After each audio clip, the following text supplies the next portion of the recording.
नमस्कार दोस्तों। आज हम बात करने वाले हैं झारखंड के उन हजारों युवाओं की जो पिछले करीब 18 दिनों से रांची की सड़कों पर बैठे हुए हैं और जयपाल सिंह मुंडा स्टेडियम को उन्होंने अपना जंतर मंतर बना लिया है। दोस्तों, बारिश हो, धूप हो, लाठी चले या पानी की बौछारें, ये युवा नहीं हिल रहे। सवाल सिर्फ यहाँ एक परीक्षा का नहीं है, सवाल पूरे सिस्टम का है।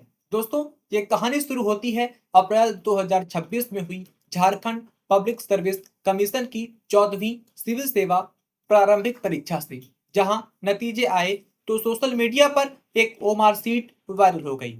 उसमें साफ दिख रहा था कि एक उम्मीदवार ने 9 सवालों में से सिर्फ 48 हल किए थे, लेकिन फिर भी वो पास हो गया। दोस्तों, ये कोई साधारण बात नहीं थी। इसके बाद से पूरे राज्य में आग लग गई। छात्रों ने आरोप लगाया कि पेपर लीक हुआ है।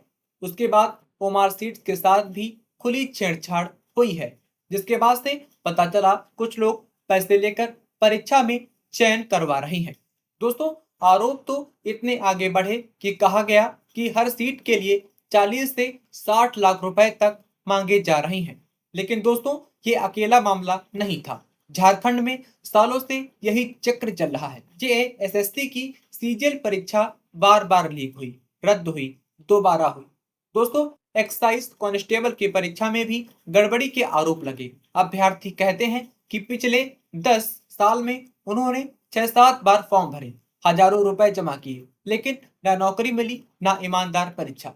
दोस्तों, कई युवा अपनी उम्र के सबसे अच्छे साल इसी इंतजार में गंवा चुके हैं कि कब सही एवं निष्पक्ष परीक्षा होगी और हमारा चयन होगा। दोस्तों, कोई छात्र उबर चलाता है, कोई स्विगी में डिलीवरी का काम करता है, कोई अन्य काम करता है ताकि वो पढ़ाई कर सके, ताकि वो अपनी कोचिंग और घर का खर्चा निकाल सके।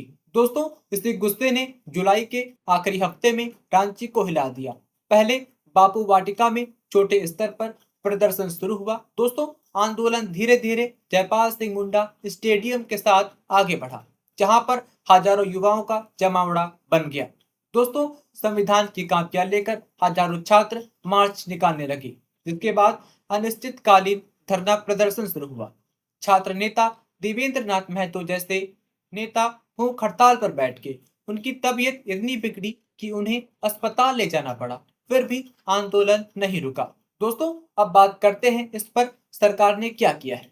दोस्तों, जेपीएसएससी के चेयरमैन एवं एल खियांगते ने इस्तीफा दिया। सीआईडी ने 19 से ज्यादा लोगों को गिरफ्तार किया। ईडी ने भी मनी लॉन्ड्रिंग की जांच शुरू की। मुख्यमंत्री हेमंत सोरेन ने कहा कि दोषियों पर सख्त कार्रवाई होगी।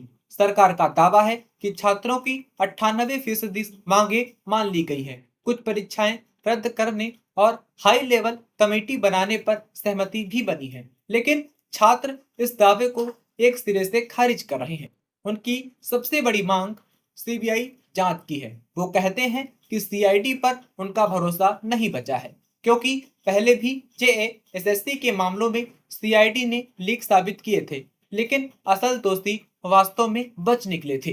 दोस्तों, जब 10 अगस्त को छात्र विधानसभा की ओर मार्च निकालने निकले तो पुलिस ने वाटर कैनन, आंसू गैस और लाठीचार्ज का इस्तेमाल किया।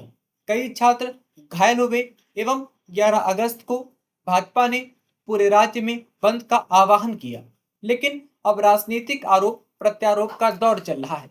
दोस्तों, सरकार कह रही है कि विपक्ष आंदोलन को हाईजैक कर रहा है, जबकि विपक्ष कह रहा है कि सरकार छात्रों की आवाज को दबा रही है। दोस्तों, असली सवाल ये नहीं है कि कौन सा दल सही है। असली सवाल ये है कि एक राज्य में सालों तक पेपर लीक होते रहे हैं, ओमार सीट्स के साथ खुली छेड़छाड़ हुई है, युवा अपनी जिंदगी लगातार परीक्षाओं में बर्बाद कर रहे हैं और सरकार सिर्फ इस्तीफे और गिरफ्तारियों से काम चला रही है। तो दोस्तों, इस पर विद्यार्थियों का भरोसा सरकार पर कैसे बनेगा? जब परीक्षा ही ईमानदार नहीं होगी तो नौकरी मिल भी जाए तो क्या मतलब? दोस्तों, ये सिर्फ एक अकेले झारखंड की लड़ाई नहीं है, ये उस पूरे सिस्टम के खिलाफ लड़ाई है जो युवाओं के सपनों को सब्जी की तरह बेच रहा है। दोस्तों, इस खबर पर आपकी क्या राय है? आप कमेंट कर सकते हैं।